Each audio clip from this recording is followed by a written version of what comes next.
Dear friends, do you find yourself stuck and floundering in the same place for too long?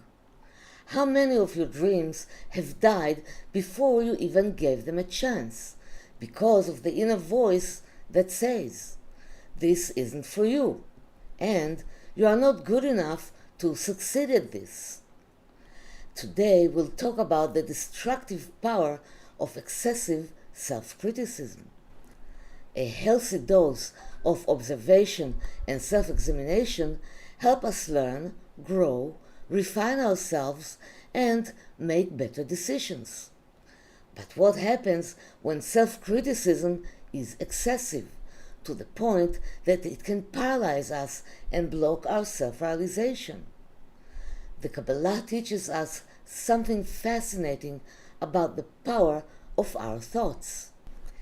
When we harshly criticize ourselves, blame ourselves, and punish ourselves severely for mistakes, we're actually creating prosecutors in the upper worlds, opposing forces that hinder our progress. This is not just psychology, it is a spiritual reality. Every time we tell ourselves, "I'm not good enough, I always fail, who am I to even try?" we are creating dark beings who come to stop us and prove that the criticism was right. These are negative indicting forces that are created in the regions of the shells, klipot, who seek validation. They demand that our thoughts be put into practice. And in the case of negative self-criticism, they want to make sure that the thought we generated will actually materialize, and we will indeed fail. When we enter a vortex of self-criticism, we descend to lower spiritual frequencies, where negative forces may take hold of us and suck our vital energies. Instead of being in the flow of creation and fulfillment, we are stuck in a cycle of doubt and self-defeat.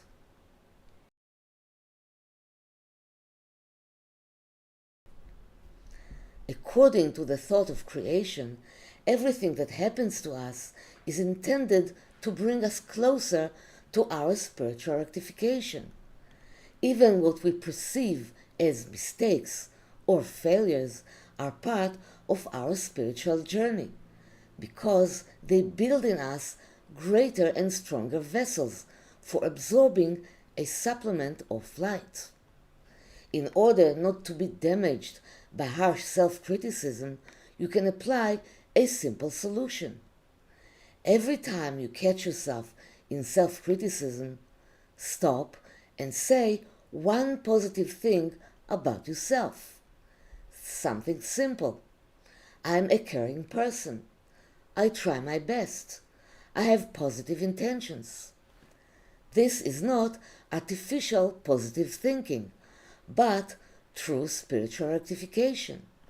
In doing so, you return yourself to a place of complete self-love and acceptance.